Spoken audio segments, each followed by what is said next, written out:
welcome to this week's episode of the Marina Perry Podcast. I am, as always, your host, Marina, and today I have the beautiful Teila-Anne, who is a digital marketing strategist, the CEO and founder of The Social Palette, and we are going to be diving into the importance of having an aligned brand when you start your business so that you can effortlessly cultivate your community and make your business abundant and successful from the get-go. So Teila, thank you so much for being on the show today. Thank you for having me. I'm super excited to be here. So I've actually worked with Teila personally. So as we dive in today and really unpack the importance of this, I also just straight off the bat want to say that I am a huge stand for you. And if anyone wants to work with you, I have done that as a client.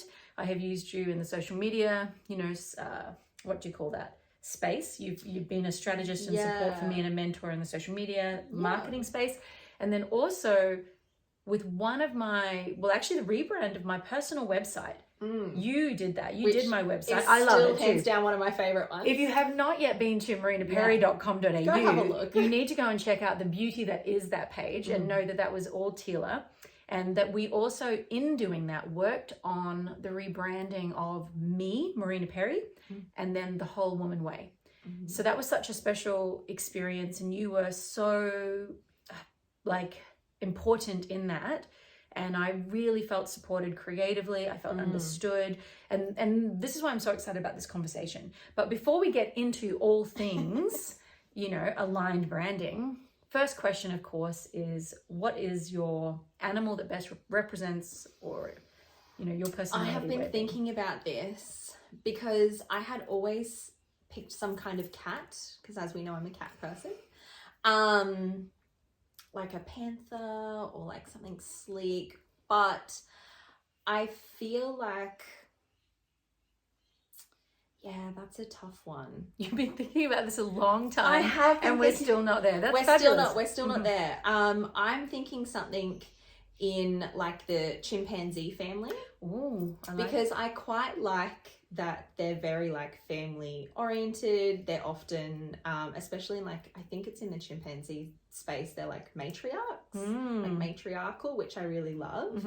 And it's always really like collaborative, and they build up all of their communities really beautifully, which I think is something I'm about. So you're very, very good at your communication and community. And so what would be the superpower that you would choose to have if you could click your fingers and have any right now? I'm a sticky bit reading people's minds. Yeah, but you'd want to be able to turn it off too, right? Yeah, I always absolutely. think, can you imagine if you could hear everybody's thoughts, knowing how crazy most people's minds are? That could get really noisy. Knowing how crazy my own is really, But no, I think that'd be a really cool thing to be able to do. Absolutely. Okay, let's dive in and just share with the audience, firstly, how you came to be as a digital marketing expert, and also why you created the Social Palette and why you were so passionate about branding. Well, I actually came into marketing completely by accident because it just happened to be something that was a really strong skill set of mine. I had always been really passionate about events and weddings. I love making things really pretty and beautiful, and I think that's why it plays out really well into branding. But in doing that and working in that space, I found that I very naturally gravitated towards social media, websites, like an online digital presence for all of the businesses that I worked with. And then as I was doing that, I became so passionate about it that I started sharing all of my knowledge with my friends. And then they started asking me questions about their business, and it just kind of naturally grew from there.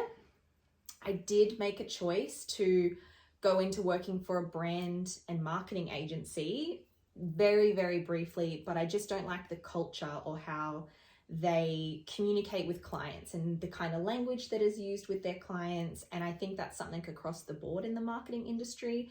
There's a lot of acronyms and different terms that are used that they don't bother explaining the meaning of or the importance of to people. And I think when you're a small business or a solopreneur or you're trying to scale up, being able to understand where your business is and where you want to get it to, but all the little stepping stones to get it there and knowing the language and like deeply understanding that. It doesn't mean that you have to be doing it yourself, but knowing how to communicate what you're asking for, and also understand the feedback that you're getting.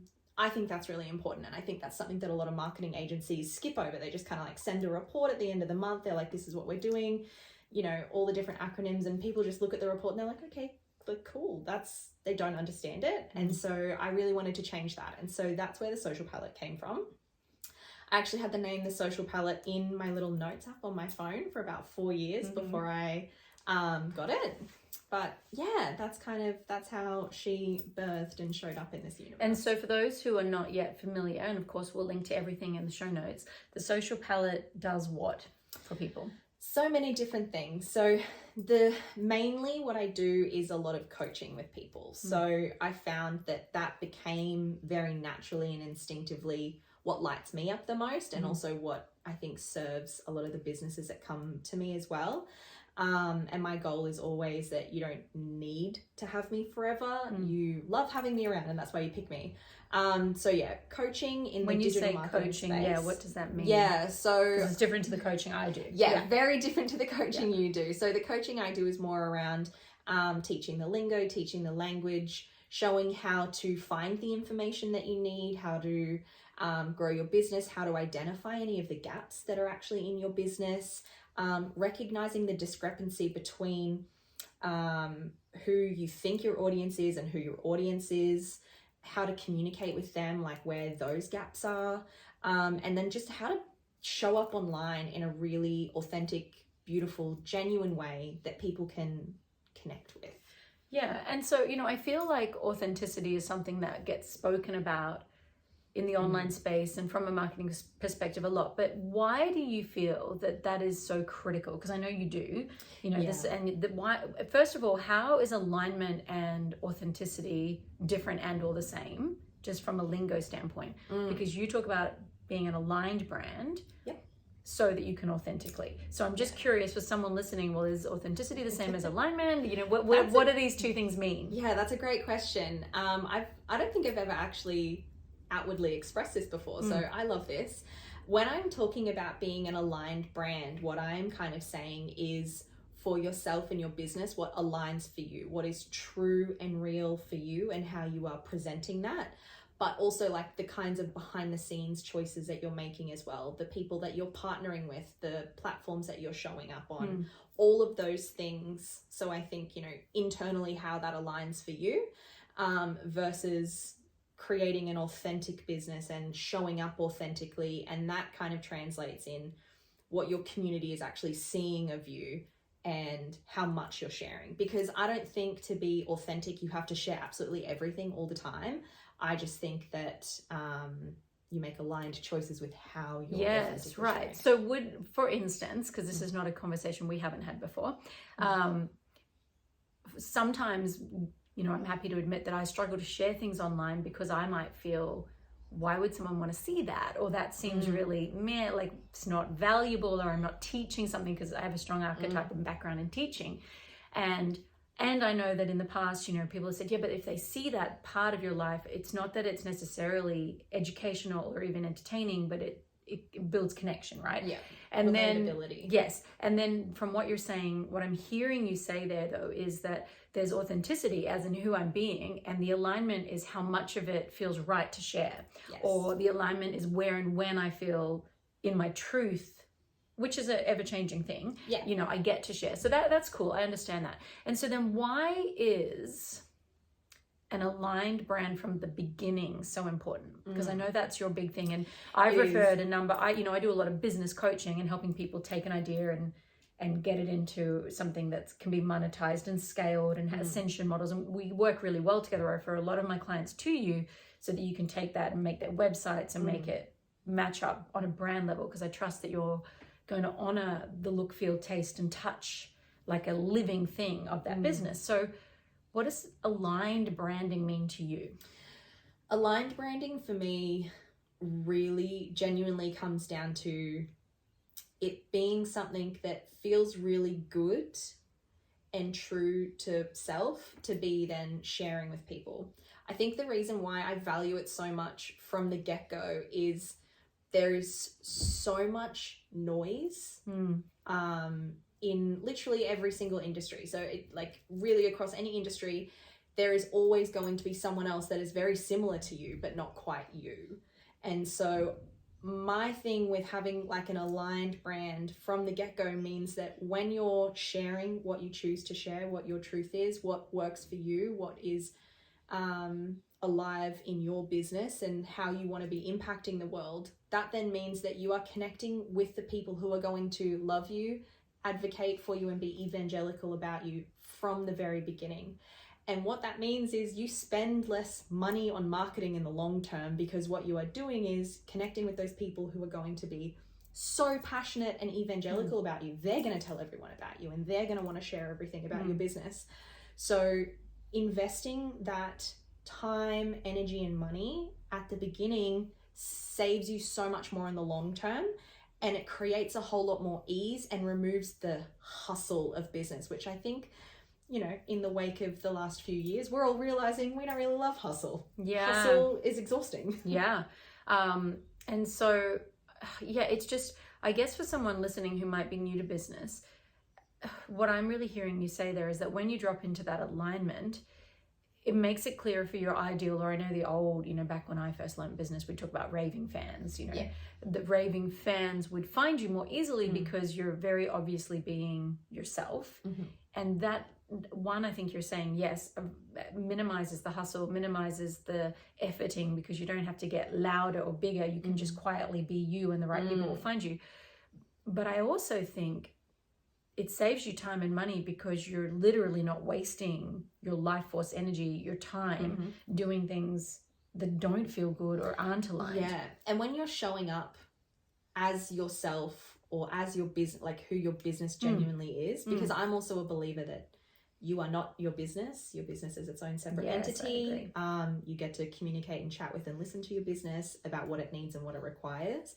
And so if you are showing up just genuinely as it's required in an aligned, authentic way, then that means that you don't have to pivot and rebrand in 6 months or 2 years or whenever it is, because you will grow with your business. Your business will grow with you. Your audience will grow with you as well, and they will come on that journey and be a part of it as it naturally shifts and changes.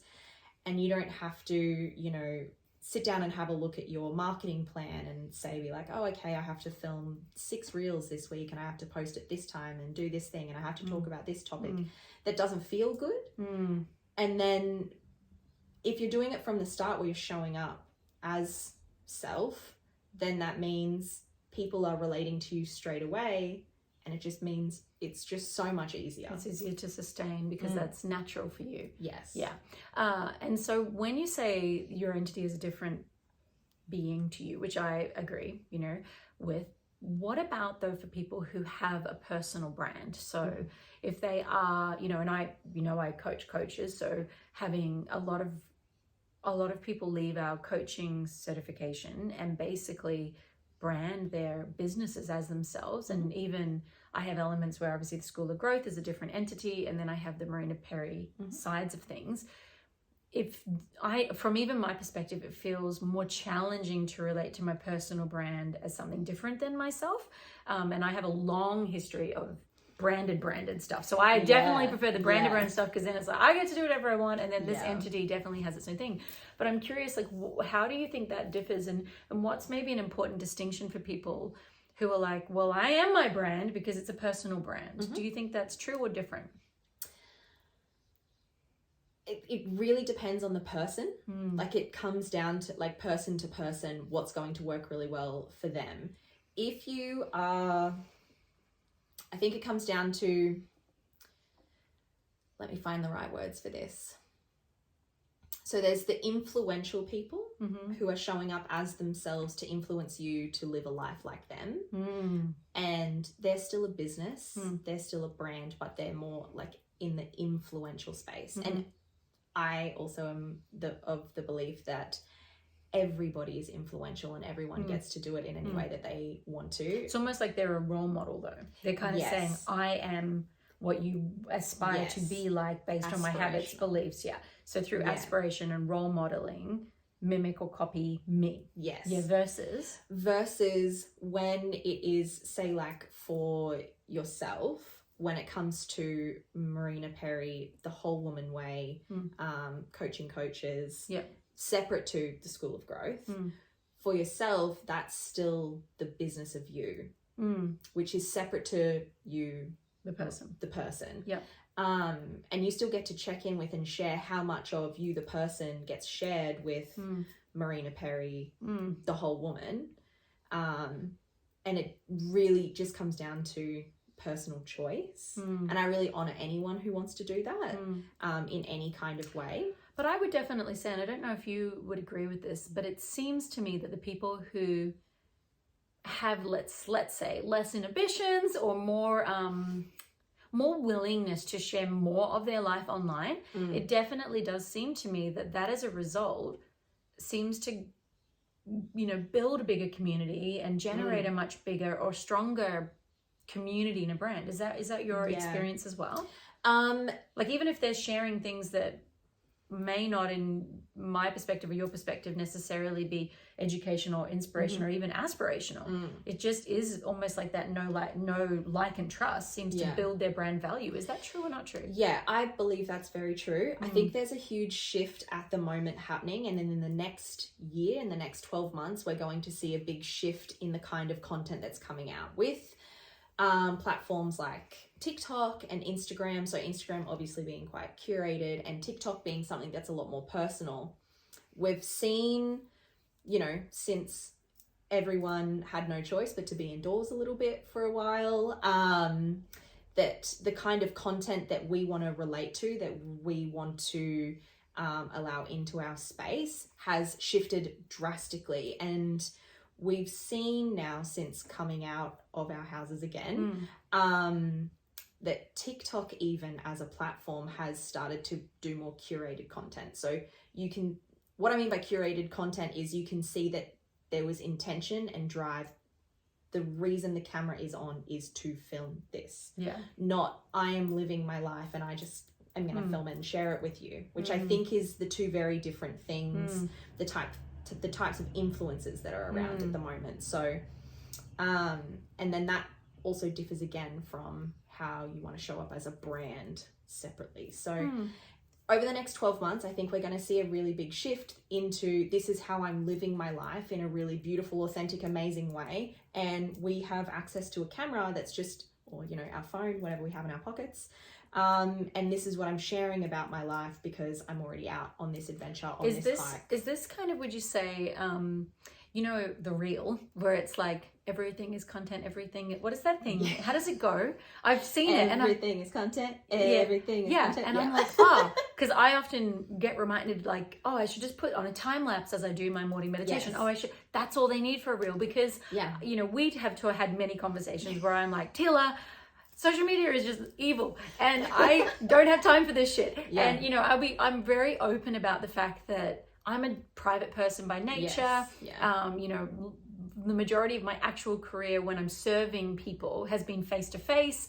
So going digital has been, and I'm moving through it, and it will be in the past very soon. But I just acknowledge that maybe it's my age and, I have no idea, where it stems from because I see other people my age have absolutely zero trouble with it. But anyway, my point being that I've seen this kind of push towards everything is content, like just shoot your, like you've said to me many times, just take a photo. Like I do so much in a day. Yes. And you're like, just take a photo of what you do in a day. So and I'm like, no one cares. And they're like, you say they do, they want to see. So then there are days when I do it. And then there are weeks where I forget. Yeah.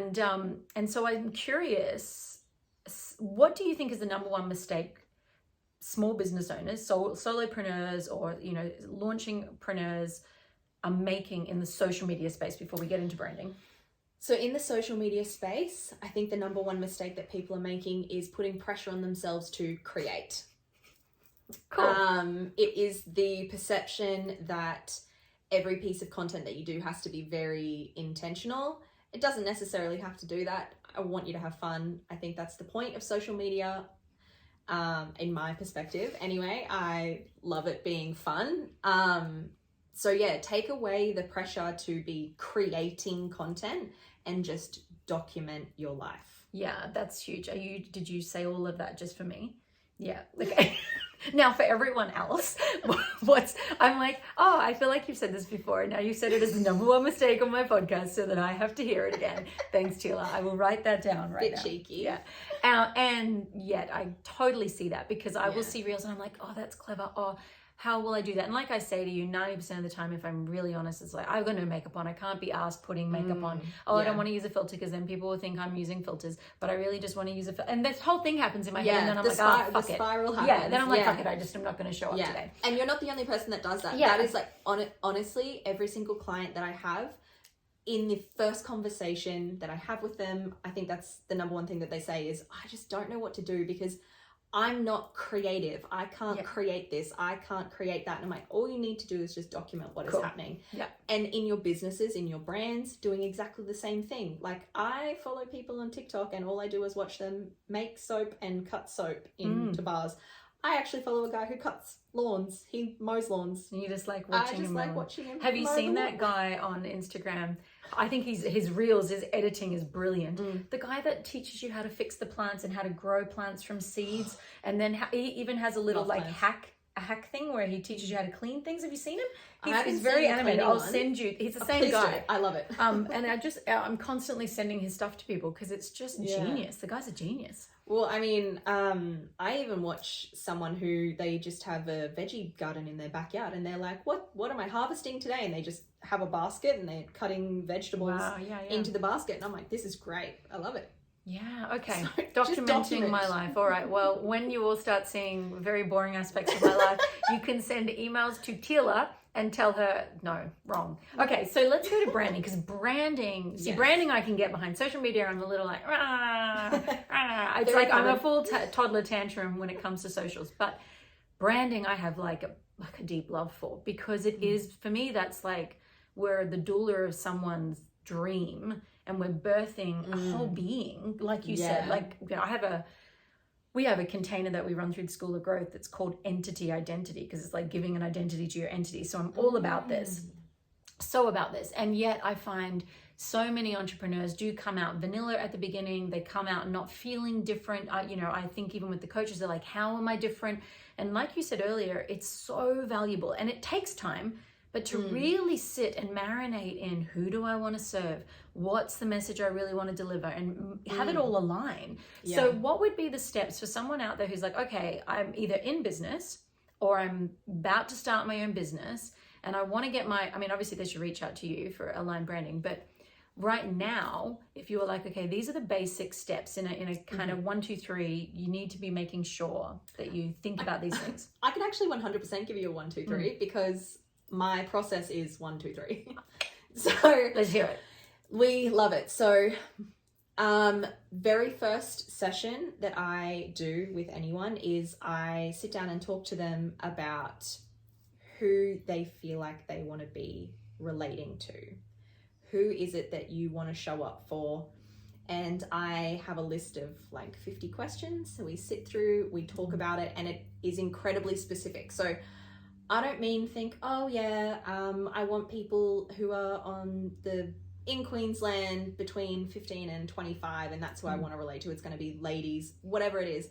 Get really, really specific about who it is. Think of someone who maybe is a past client, maybe it's past you, maybe it's a friend that you know that you're like, they absolutely need me. I can recognize where they are and where they need to be. I can get them there. Think of that person. That is your number one customer, and then do that a couple of times. So for first step, so another way for people who are a little more, say, familiar with lingo, this is like your ideal client and or your avatar, but really getting clear. And I know that you're very big on not demographically clear, but more like an identity and energy, a pain point, a lifestyle, of like a vibration clear. So then give them a story. And then the next question that I know then comes up for people, especially the coaches that are coached, right? Or I've done I business coach people well outside of coaching as well. And even for myself, you know, honestly, I deal with this issue too, but I can help everybody, or, you know, the desire to serve everyone, and as a result, kind of not really pull in anyone. What's your thoughts on, because I know that there's some lovely new takes on niching. What's your thoughts on that? Like, do you think it is valuable to have a super clear avatar, and if, or ideal client, and if so, why? Yes, because it makes your life easier to think about who you're talking to when you're creating things, is a very simple answer. The more complex answer is have more than one avatar to start with. So I tell everyone you should have a minimum of 3. I have 7. Every client that I've called into my business has either been someone that I named 3 months prior. I did have a Marina Perry avatar. I did that. And that way, when you're creating content or putting energy into your business, you are already pulling them in and pulling them through your business, which I think is a really important thing. I do energy pulls on everything. What does that mean for someone listening? I spread my business, in specifically the energy of my business, out into the ether. Out into the ether, the very edge of the universe. And then when I pull it back in and through my customer avatars. Cool. Yeah. So is this a process, like a meditative process that you do? Yeah, cool. Yeah, I love do. that. Yeah, so that's something I do every week with my business, which I really love. I really like to honor from that perspective. But for someone who isn't comfortable with doing that, or is unfamiliar with doing that, and is thinking about how they're going to show up for that person, it really just comes down to the kind of language that you're using about your business, the kind of images that you're sharing, the way you're speaking to people about your business. It changes. As soon as you have that person in mind, you will naturally change the way you're showing up for them. Yes, cool. So I love this. So just again, and it's not that I'm assuming anyone listening isn't at this level of understanding, but just to keep everyone with us if they're new. So what I'm hearing you say, Teila, is that, you know, say you have a client that's like a literally a 5-year-old girl, and you're just talking to her, and you might, you know, change your tonality, and you might be talking about, you know, things that a 5-year-old girl would be into, and you might have a certain hype about your voice, versus if you were talking to a different client avatar that's maybe a professional woman who's time poor, etc. Like that's a drastic level. And I'm not saying you would have 7 completely drastic avatars, but what I'm hearing you say, and this is the next question for me then, is so say I have a product that's custom designed from like ideal client number 3. It's like I have this offering and I want to put it out, and it's really custom created for client number 3, who's an overthinking, overgiving woman who's out of touch with her sense of self. And so what would you say to the person who's like, okay, I know how to speak to that person, but my concern is that my audience isn't all her. And so are they going to get bored or tune out? Or are they, you know, like, it's that kind of that, because I've experienced this myself. This is why I'm asking this. So what do you say if you've got more? I mean, if you've got one avatar, it's simple. Just speak, and everyone who's not that will get off the train, which is great. But if you've got more than one, do you need to manage that, or do you just, for that offering, do it, and you just trust that your avatars are not so broad that they'll stick around? So this is something that will change business to business. I think a very easy and simple answer is, this is where you would introduce what's called sub-branding. So a brand within a brand. So it is still like Inception. Yes, a brand within a brand within a brand. But that is kind of what we did with the Whole Woman Way, which and is a sub in your wholeness. Yeah. So those are very specific, but components of what I do. Very specific components. But I mean, I know I don't get bored reading. I mean, I'm probably the right avatar. Yes, I'm probably there. That was not helpful. But because it is like a sub-branding of what you're doing, it's still related to you, and you can see the connection. But because there's a difference, maybe different colors, maybe a bit of different language, maybe a few different like pretty little elemental flares, people know, like, it's not for immediately me. They're going to recognize that and be, that's okay, that post isn't for me, or that share isn't for me. Yeah, but it's not going to repel them. I get what you're saying. It's not like now we're on a different value structure, or I'm morally, you know, offended by what you've shared, right? So you can still just do different messaging to different clients. Okay, so number one, we'll go back. Yes. That's the first thing, is get really, really clear on who you're speaking to, and then learn to be able to speak into their listening so your messaging is hitting the mark. Yes. Beautiful. Yeah. And you just mentioned values, which perfectly leads into step 2. You're welcome. We did that on purpose. So number 2 is your values, your brand mission, and your brand vision.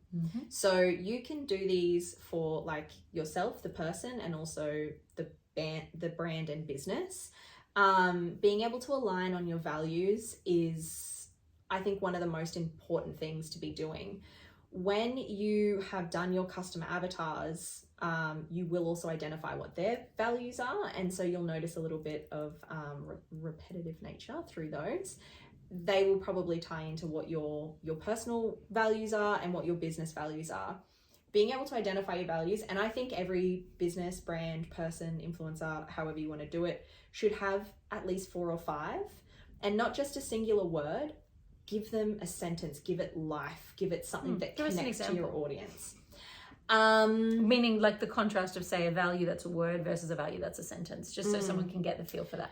So the Social Palette has a brand value of celebration. Now I could have just left it a celebration and then everyone gets to interpret it however they want. But my specific value around it is to celebrate all the wins. From the smallest win up to the biggest win, and also all of the uniqueness of everyone that shows up for my business. Okay. And the reason why the Social Palette has that is because we have so many different people that show up for us. We do have a bunch of different customer avatars, and everyone gets to be celebrated. And I think being a hype girl for my clients is super important. So I could have just said, celebration, celebrate, and that's it. And then everyone gets to interpret it their own way, which is also fine. And if that's all you have the energy to do to begin with, also totally fine. But yeah, then leading in and giving it life with what my intention is, and really putting what my value is behind it. Perfect. And so with the values, the mission, and the vision, when you say, I could have just left it as celebration, but I gave it more, are these things that people see somewhere because you shared it, or is it that you speak into it, or just that you embody it? Like, just for people who are listening, what am I doing with my quote unquote values? All of it. Yeah. So if you have a website, have it on your website. If you are posting things on social media, make sure it's one of those things that you are referencing, that you are embodying when you're showing up. It's also the way that you are interacting with your clients, and how you're interacting with your business, and how your business interacts with its clients as well. So it really threads through everything. And that is the importance of the values, and aligning them at the very beginning, because it threads through everything else that you do. And work's going to be far more enjoyable. I mean, first of all, we have more life force if we're in alignment with our values, humans in general, far less discord, friction, dis-ease.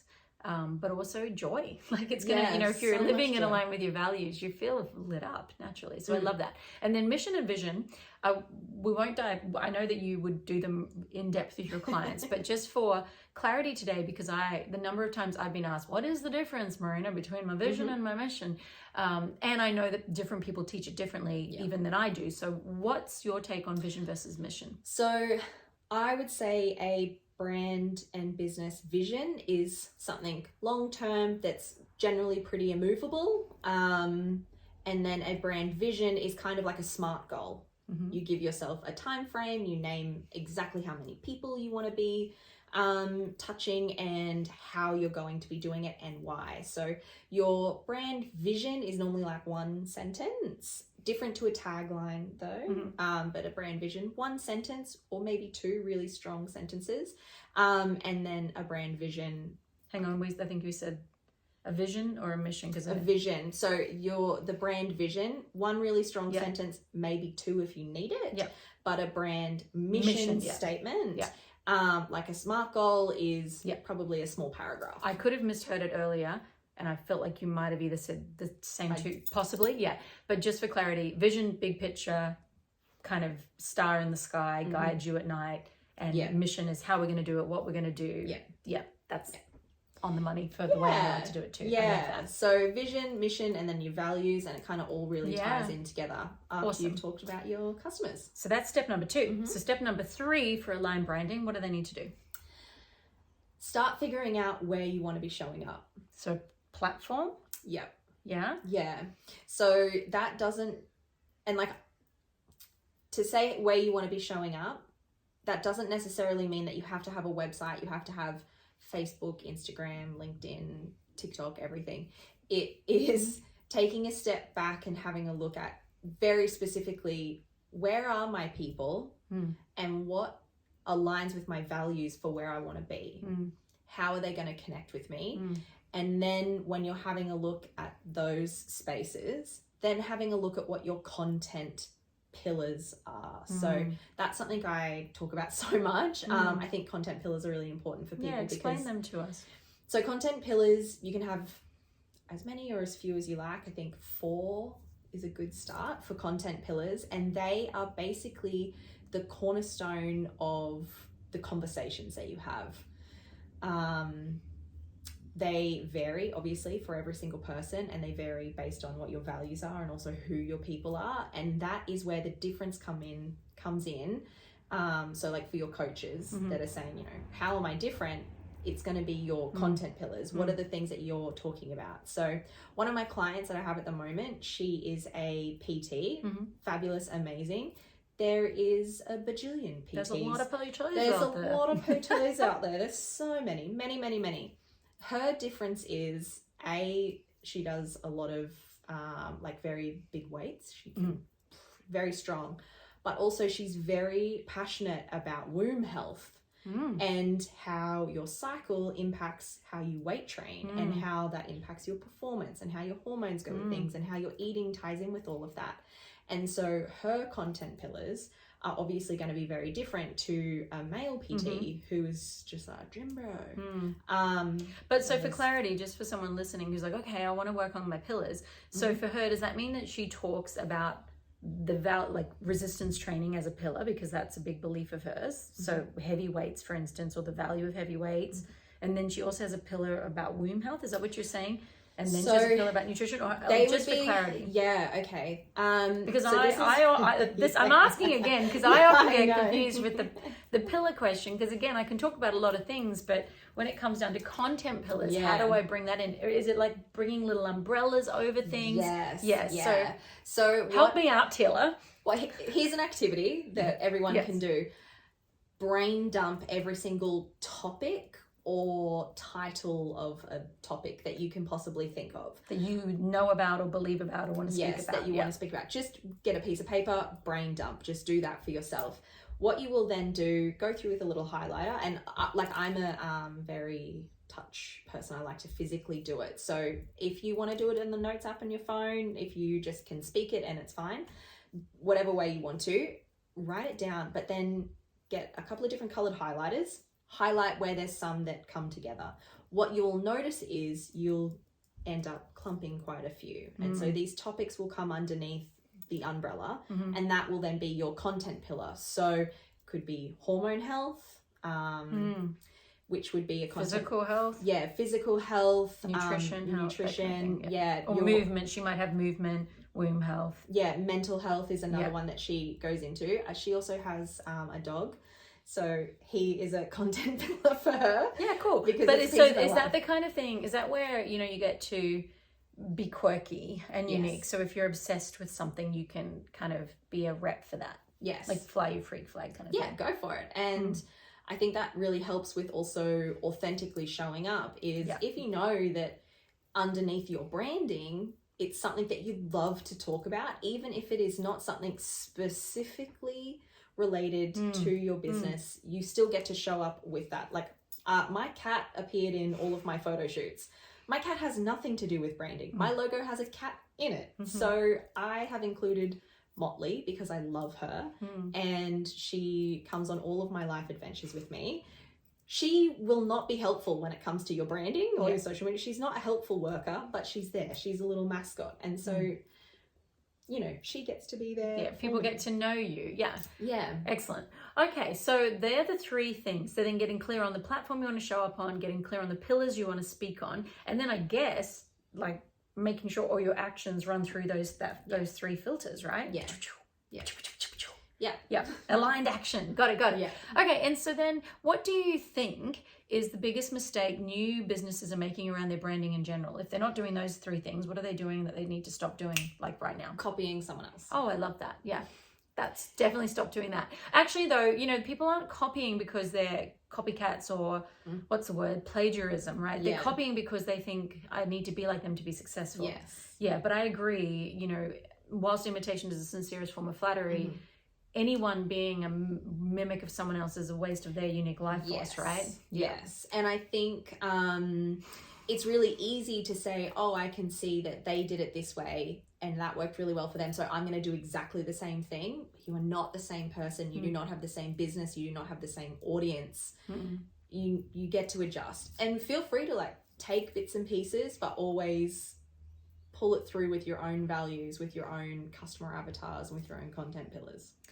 Yeah, and I understand. Yeah, I mean, I guess I'm an innovator by nature, so I often, you know, I've noticed myself, I'll see something in a completely different industry, and I'm like, oh, you know, even back in the day in health, it would be something else somewhere else. I'd get it off magazines, and and I'd have great ideas for myself.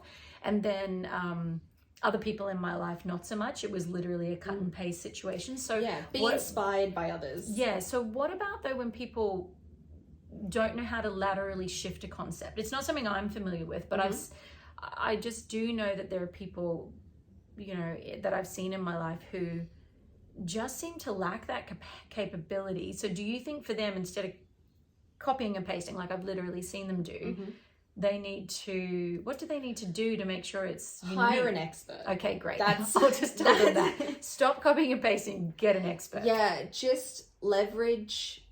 Well, to be fair, leverage an expert. Maybe when I think back about them, I feel like they never went right down to the foundations. They were kind of starting at a level, and when I look back, perhaps they didn't really have their own foundations, and so they had to cut across. Because I was always like, "Why are you doing that?" And it was baffling to me. But now that I think about it, I think it's because they didn't have the foundations that we just spoke about. And I think that with some people, it is actually really hard to sit with it and think, well, who do I want to be talking to? But if you run it through the 1, 2, 3 that we just talked about, you would naturally see how it would shift. I mean, I would assume so. But maybe not. But I have had interactions with some of my clients where they've just sat there and blankly stared at the screen and not really known until someone else has just reframed it a little bit for them. And sometimes that's all it takes.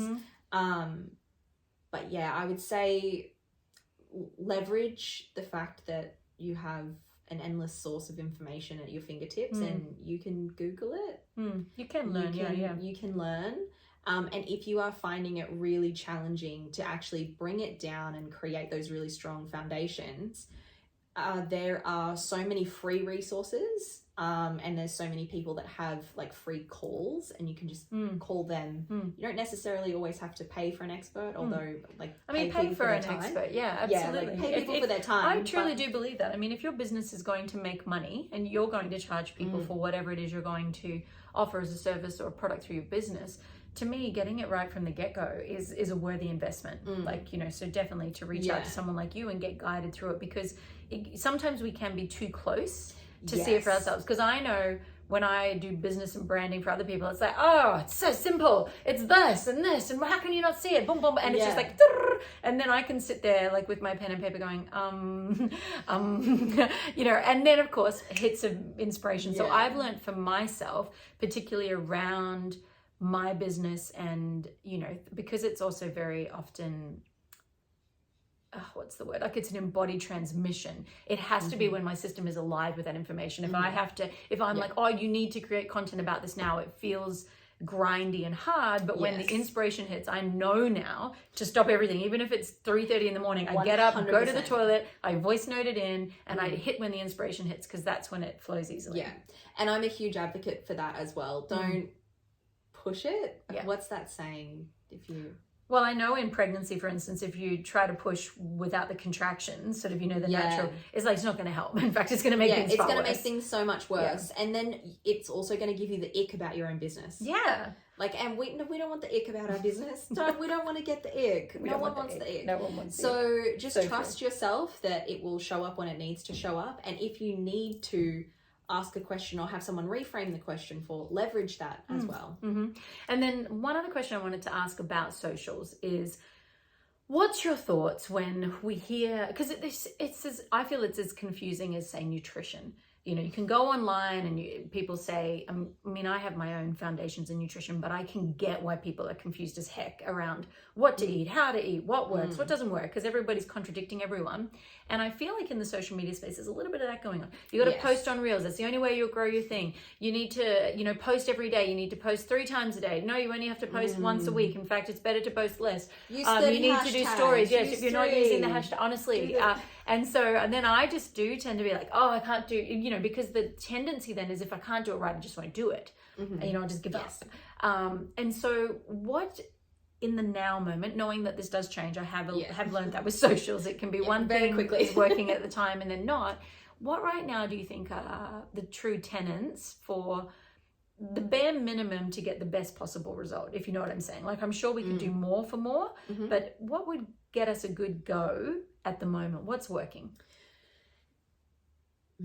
That's a challenging question to answer. Do you mean how you should be showing up, how you should be posting? Yeah, well, I guess I'm asking, firstly, I mean, I feel like you're probably going to say, do it in alignment with what works for you and do it consistently. I guess that's like the golden rule. But I'm saying, okay, say someone's not a Marina and it's like, Teila, I will do what you tell me to do. Teila, just tell those people. I know. Do you like them a lot better than me? I'm sure. But my point, I love all my clients. Yeah, okay, that's not true. She likes the ones who listen, I'm sure. But so the ones that are listening, when you tell them what to do, so say we've got someone out there who's like, I will do what you tell me to do. I've got the time, I've got the space. I don't run any BS stories around socials, so just tell me what to do. What would be the top 3 hot tips, knowing that it's right now and that if you're listening to this in a year from now, you need to connect with Teila fresh, but right now, what is working best on social media? What are your hot tips? So figuring out what consistency is for yourself. This is something that will always work. So showing up consistently doesn't necessarily mean 3 posts a day or 5 posts a week, whatever it is what is consistent for you, because your audience will get used to that. Also making sure you're on the right platform for your audience. So those 2 always, forever, will be the ones that apply to everything. How do you know if you're on the right platform for your audience? Just because, for instance, you know, 14-year-olds aren't hanging out on Facebook. Is that what we're saying? Is that what you mean by they're not there or they are there? They're just, Yep. So I have a client who we post really well and get tons of engagement on LinkedIn with all of our stuff. Crickets on Instagram.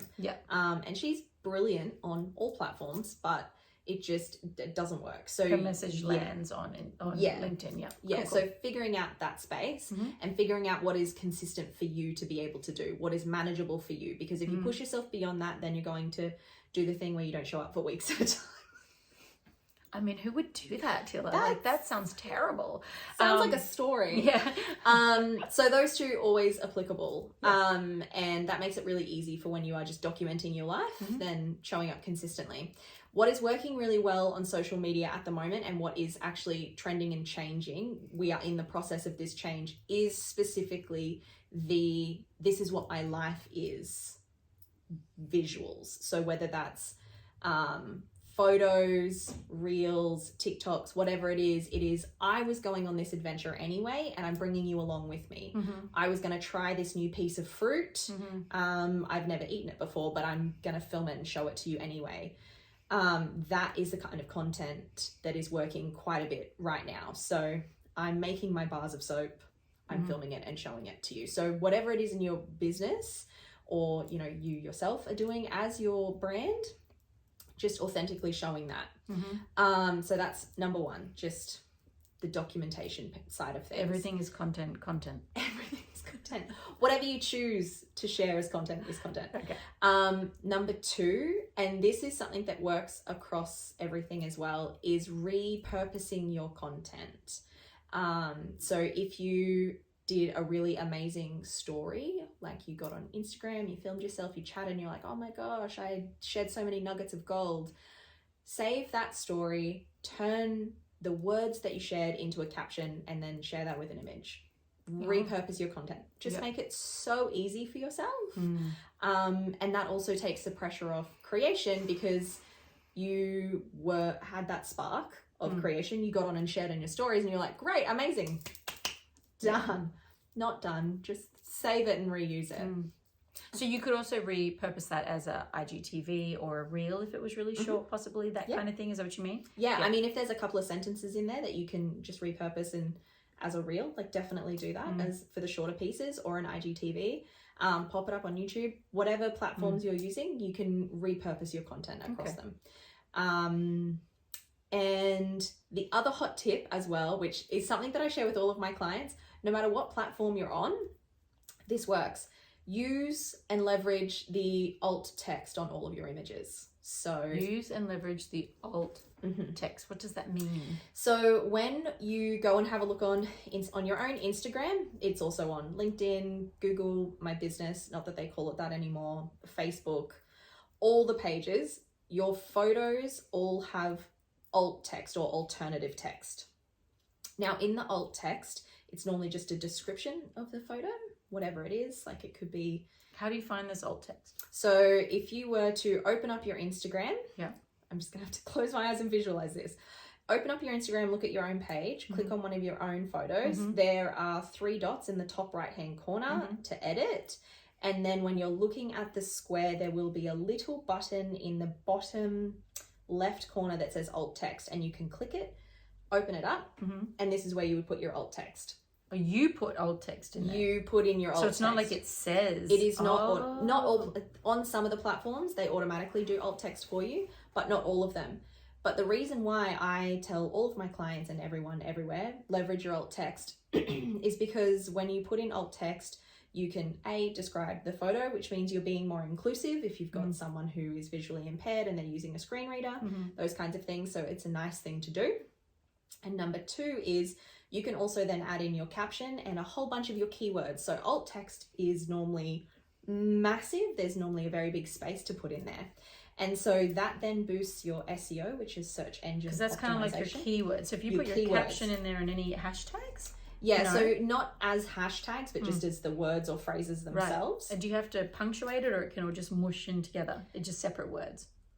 Yeah, as separate words. Yeah, so you copy the text like it's copied and just paste it into your alt text. Yeah, that's what it is. This is like news to me. Yeah, so this is something that I tell everyone to do. Now, the reason why this works really well, it helps with your SEO, search engine optimization, and like your keyword searches. Instagram is leaning into this at the moment. So when you go and have a look on Instagram, at the moment, if you type in a search word, if you type in like life coach, the first row that shows up before it even starts showing you people is just the search term. And so the reason is they're starting to shift away from, or at the moment, to shift away from hashtags and really leaning into keywords. So very similar to how search engines work, Google, Bing, Yahoo, all of those. And also how Pinterest works, and Pinterest is also growing a lot at the moment. So they're trying to lean in and adopt those kinds of things. So use your alt text. Hot tip from Teila. Give that a go. Yeah, that's really cool, babe. That's great info. I would never, that's not something you would know unless you're working with an expert, which is a great reason to work with an expert. All right, well, as we wrap up, because there's just been so much valuable stuff, particularly for anyone in business, and what I would say, and I'm sure you'd agree, is that even if you're not new to business, it can be so much value in going down to grassroots, looking at a rebrand, going back to who are we now talking to. The same way that in life, I encourage people to constantly be in that question of, are we still aligned? What's our vision? What's my mission? Where am I moving? Are we still aligned with values? So even if you're a long-standing business, or even if you're a long-standing business and you want to create a sub-brand or, launch in a new direction, I highly recommend that you reach out to Teila and do that. But for summation today, if we deleted the whole of this, we're not going to delete it. It's not going to happen. But if it happened to happen, what would be the message in a bottle that you, as the digital marketing, strategist and expert that you are, what's the one takeaway that you just wish people would bloody understand and really get, because it's super important to know?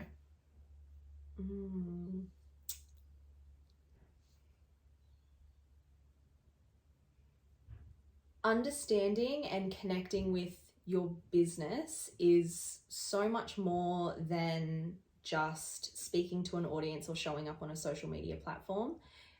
your values and like the core idea and goals of your business need to trickle through everything that you do. So discovering that, uncovering that, redefining that will absolutely change the way that you show up every day in your business, on your social platforms, in your marketing, with your clients. I think that's the most important thing I would say. Yeah, they're kind of the roots that grow the tree. Amazing. Okay, and as I mentioned earlier, we will link to all things Teila, and if you are thinking about creating a beautiful website, again, go check mine out because it's beautiful. And Teila did it. It is beautiful, and Teila did do it. And also, you're a gem at that, and fast. She's fast. I've worked with lots of website developers, and it is like dragging. Ugh. But you are not like that at all. In fact, you're so organized. It's scary sometimes. So yes, useful for the collaborative very experience useful. that it is. Yes, no, incredibly useful. No, sometimes it's like, wow, it's done already, and it keeps me on my toes. It's like, oh, I got to get that next thing. So yes, if you need a new website, Teila, if you need to go deep into your branding and your awareness of that, or you want help to own your voice on social media, definitely reach out to Teila. I can't, be an advocate for her more, because I really do have full faith when I shove, and I do shove lots of clients your way. I'm like, reach out to Teila. So thank you so much for coming on the podcast. Finally, thank you for having me and sharing, your pearls of wisdom. And you do have so many. You really do know your stuff in this space. So yeah, thanks, Beauty. I appreciate you. You're so welcome. Thank you so much for having me.